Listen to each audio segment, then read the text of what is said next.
एक कहानी, ईमानदारी। एक सौदागर को बाजार में घूमते हुए एक उम्दा नस्ल का ऊंट दिखाई पड़ा।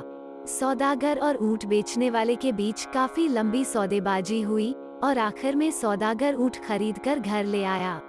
घर पहुंचने पर सौदागर ने अपने नौकर को ऊंट का कजावा यानी काठी निकालने के लिए बुलाया। कजावे के नीचे नौकर को एक छोटी सी मखमल की थैली मिली, जिसे खोलने पर उसे कीमती हीरे जवाहरात भरे होने का पता चला।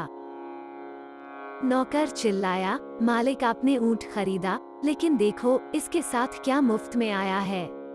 सौदागर भी हैरान था। उसने अपने नौकर के हाथों में हीरे देखे जो कि चमचमा रहे थे और सूरज की रोशनी में और भी टिमटिमा रहे थे।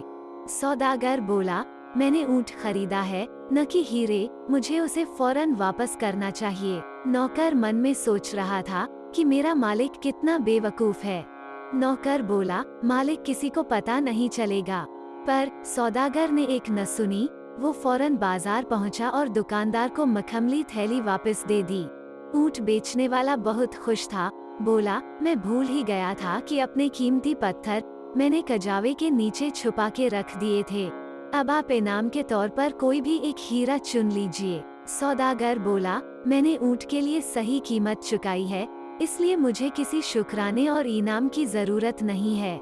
जितना सौदागर मना करता जा रहा था, ऊंट बेचने वाला उतना ही जोर दे रहा था।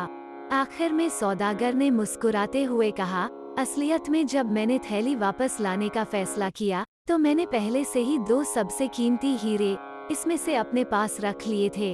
इस कबूलनामे के बाद ऊंट बेचने वाला भड़क गया।